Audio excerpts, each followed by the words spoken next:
Se défaire du poids du regard des autres, est-ce que ça dépend uniquement de nous?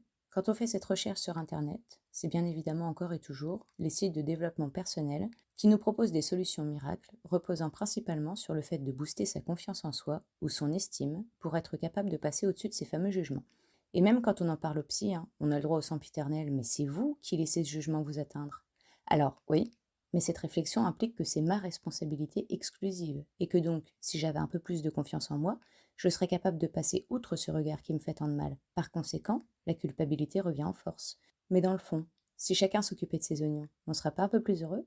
Bonjour à tous. On va donc parler aujourd'hui du poids du regard des autres. Mais pour une fois, pas de comment travailler sur soi pour s'en défaire, mais plutôt de comment se forme cette pression sociale, par ce que véhiculent les médias et comment fonctionnent les normes sociales. Et pour comprendre tout ça, j'ai fait mes petites recherches. Et je pense qu'en plus de travailler sur soi, il faudrait aussi voir le problème dans son intégralité, parce que nos fausses croyances, nos pensées automatiques et notre estime pourrie, on n'est pas né avec, se sont forgées avec le temps, nos expériences et ce que la société nous a dit qu'elle attendait de nous.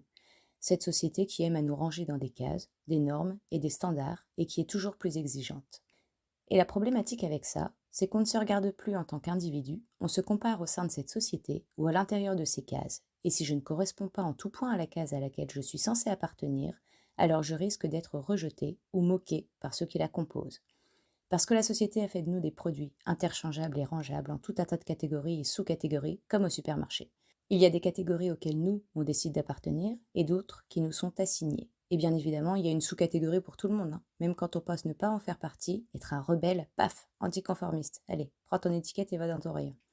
Cet agencement de rayonnage s'est multiplié en plein de sous-catégories ces dernières années, surtout dans l'optique de l'économie, pour pouvoir cibler plus facilement ce qui pourra intéresser une certaine catégorie de la population et ce qu'on va pouvoir lui vendre.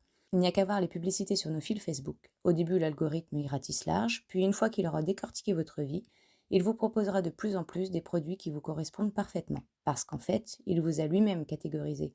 Et quand plusieurs personnes qui sont dans la même catégorie que vous achètent un produit, il va vous le proposer. Et ces catégories, autrefois très réductrices dans les publicités, l'homme conduit une grosse voiture ou s'occupe du barbecue pendant que la femme fait briller la maison, cherchent dernièrement à paraître comme plus inclusives.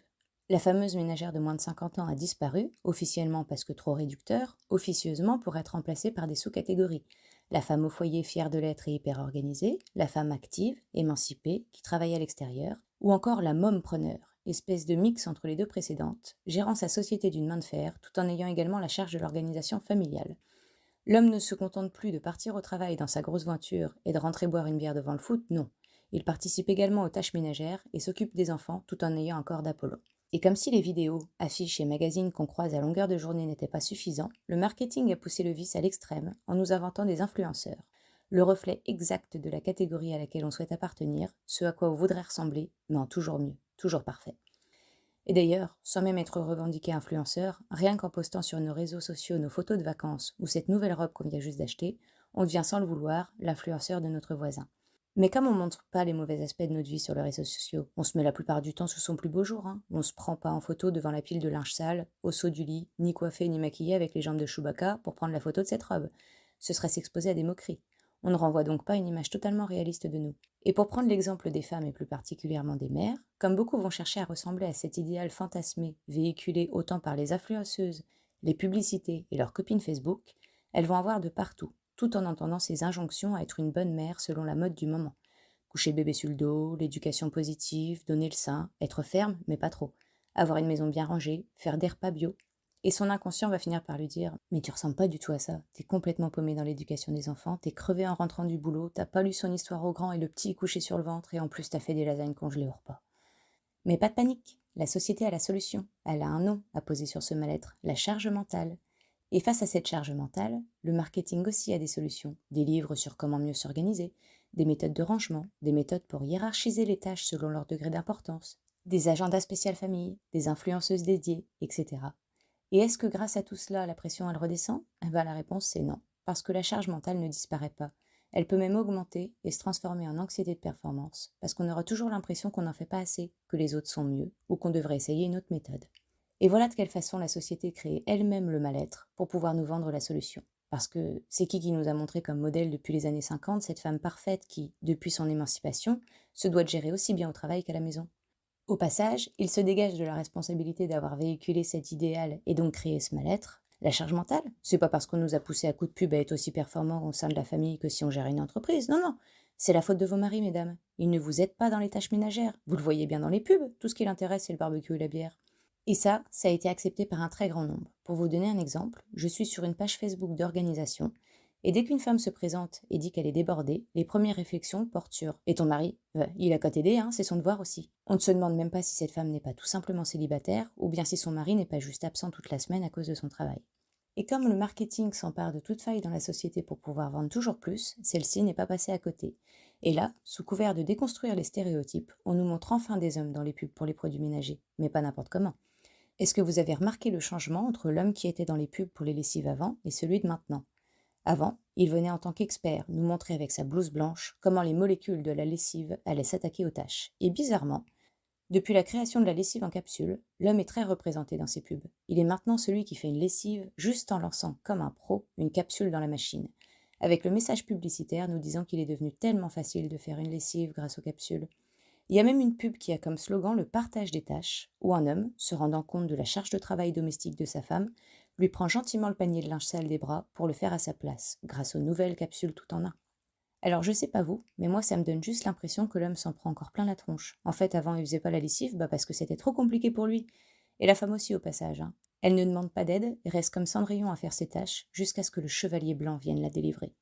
Ça fonctionne pour beaucoup d'autres choses, hein. Les standards de beauté par exemple. On nous a montré pendant des décennies des filles filiformes dans les catalogues pour nous vendre, en plus des merveilleux vêtements qu'elles portaient, des pilules minceurs et autres régimes. On vend à ces messieurs des poudres protéinées pour être musclés, après nous avoir montré des mecs hyper virils et torse nus dans les pubs de parfum. Et vous me direz peut-être, c'est bien beau ce petit discours contre le capitalisme, mais c'est quoi le rapport avec l'anxiété sociale? Alors en tant qu'être humain, même si on n'en a pas l'impression, nous sommes des êtres sociaux avec un besoin de reconnaissance et d'acceptation. Et qu'on le veuille ou non, on fait partie de toute façon de ces groupes. Le groupe des humains, le groupe des Français, des 18-25, des seniors, etc. Au sein de la société et au sein des catégories et sous-catégories, il y a des normes sociales, sortes de règles définissant les valeurs du groupe et ce qu'il est acceptable ou inacceptable de faire, dire ou penser au sein du groupe. Il y en a des formelles, celles qui sont dans les textes de loi ou les règlements et qu'on doit suivre sous peine de sanction, et des informelles, qui ne sont écrites nulle part, mais que nous pensons devoir suivre au sein de notre groupe, au risque cette fois-ci d'en être exclus ou taxés d'anormal ou de déviant. Je dis bien que nous pensons, car comme elles sont implicites et écrites nulle part, nous n'avons pas de guide précis à suivre pour ne pas être rejetés du groupe.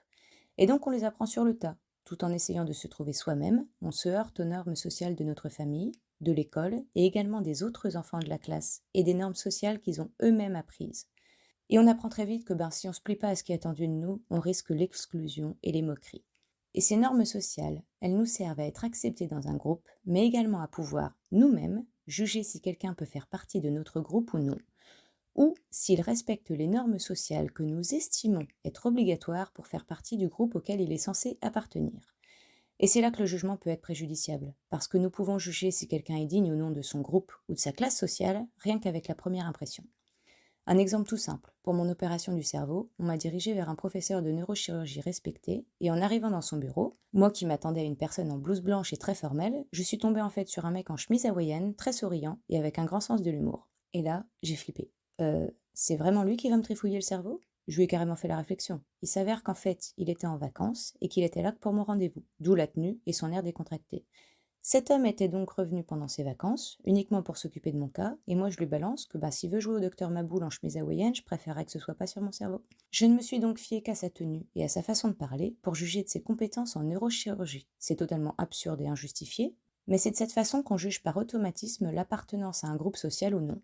On a une image toute faite, une croyance de ce qui est acceptable ou non, de ce que font ou non les membres d'un groupe, même quand on n'en fait pas partie. Et puisqu'il n'y a pas de règle établie, nous nous basons sur ces croyances pour adapter notre comportement afin de ne pas être exclus socialement de ces différents groupes. Et là, mon propos rejoint celui de la première partie de la vidéo. Je n'avais jamais vu de chirurgien avant cela, encore moins un grand professeur en neuro, mais j'en avais vu sa représentation médiatique et publicitaire tout au long de ma vie, ce qui avait forgé mes croyances sur l'aspect et la façon d'être que devait avoir ce genre de personne. Mais même si on dit que l'habit ne fait pas le moine, clairement, nos biais cognitifs font automatiquement d'un inconnu en toge un moine. Parce que notre apparence et notre façon de nous comporter donnent des signaux à la personne d'en face pour juger de nos compétences, notre appartenance à une classe sociale ou à un groupe, etc. Mais ce jugement, puisqu'il est basé sur des croyances, est donc totalement biaisé. Donc, comme on ne sait pas très bien ce qu'on doit faire et à quoi on doit ressembler, on va laisser l'extérieur décider pour nous. La majorité de mon groupe fait ceci ou porte cela, eh bien je vais essayer de faire pareil. Ou si je ne le fais pas, je vais me sentir jugée, me remettre en permanence en question. Et c'est là que se pose le problème de l'anxiété sociale. Bien sûr, il y a certaines personnes qui y sont plus sujettes que d'autres. Et il y a évidemment des personnes qui vont assumer pleinement leur look, par exemple, même s'il n'est pas jugé convenable par le reste du groupe. Pas parce qu'ils ont une très grande confiance en eux, comme on a vite tendance à le croire, mais parce qu'ils font plutôt passer leurs valeurs personnelles au-dessus des valeurs du groupe. Si vous voulez en savoir plus, je vous invite à aller voir ma vidéo sur l'estime de soi. Donc l'anxiété sociale, elle se construit sur la peur du rejet et des moqueries par rapport à ce qu'on croit qu'il est attendu de nous en société. Et parce que tout le monde est sujet à ce risque de rejet ou ce besoin de reconnaissance, chacun dans son coin se soumet à ces normes, en apparence du moins, et les véhicule à son tour. Et on se fait donc ce qui est parfois appelé un masque social, en suivant les normes sociales que l'on croit établies dans un groupe, une situation ou un contexte en particulier, en laissant de côté notre propre identité et nos valeurs pour ne surtout pas dénoter. Mais la problématique avec ça, c'est que comme ces normes sont basées sur des croyances, et que notre anxiété aussi, elle est basée sur des croyances vis-à-vis de nous-mêmes, on ne peut pas se rendre compte que, peut-être, au sein de ce groupe, tout le monde porte un masque social, et ne nous renvoie pas l'image de ce qu'ils sont réellement, mais de qui ils croient devoir être pour être acceptés. Et les moqueries découlent de ça. Soit les personnes adhèrent complètement aux valeurs du groupe et donc ne supportent pas qu'elles soient remises en question, soit elles ont tellement galéré pour se conformer aux normes et être acceptées qu'elles vont directement dénigrer une personne qui oserait ne pas suivre les codes. Et donc c'est un cercle vicieux dans lequel on rentre sans s'en rendre compte, puisque tout le monde le fait. Et comme le marketing nous montre toujours plus l'idéal auquel il faut aspirer pour faire partie des différents groupes, l'écart entre ce qu'on croit de nous-mêmes et ce qu'on croit qu'il faut être devient énorme. En plus, à l'intérieur même des groupes, il y a une tendance à la compétition pour certains, d'être celui ou celle qui sera le mieux vu du groupe ou son meilleur représentant. Et c'est donc celui-ci qui sera encore plus généreux en moquerie et regard en coin, une façon d'écraser les autres pour mieux se faire valoriser. Et on pourra se démener autant qu'on veut, on n'atteindra jamais les standards d'excellence qui nous permettraient de ne jamais être moqués. Parce que ces standards, ils évoluent sans arrêt à la hausse pour qu'on consomme toujours plus. Parce que tant qu'il y aura un mal-être à combler, la société de consommation aura une solution à nous vendre. De la crème anti-âge au livre de développement personnel, en passant par tous les régimes possibles. Alors comment essayer de ne plus subir le poids de ces regards et ce risque de rejet? Peut-être en se disant que tout le monde est dans la même spirale que nous, à essayer de paraître toujours plus dans la norme et à porter ce masque social, de choisir d'adhérer ou non à des groupes selon que leurs valeurs correspondent aux nôtres. Et puis quand on reçoit une réflexion, au lieu de se remettre soi en question, se demander si l'opinion de cette personne a vraiment une valeur pour nous. Est-ce que ça va changer quelque chose à ma vie de tous les jours que cette personne pense ça de moi? Et ne pas oublier que ce qu'elle pense ou dit de nous, c'est que son avis à elle, vu par ses propres valeurs et principes. Mon psy m'a dit une phrase un jour qui m'a beaucoup aidée. Ce n'est pas parce que cette personne vous traite de salade que ça vous fait en devenir une. C'est assez drôle dit comme ça, mais ça aide beaucoup de se dire que l'on n'est pas ce que les autres pensent de nous. Et même se dire que, si ça se trouve, cette personne, en vous critiquant, elle cherche à vous écraser parce qu'elle pense qu'elle n'a aucune valeur propre et que c'est son seul moyen d'être acceptée par le groupe, parce que tout le monde ne réagit pas pareil à l'anxiété sociale. Merci de m'avoir écouté et prenez bien soin de vous.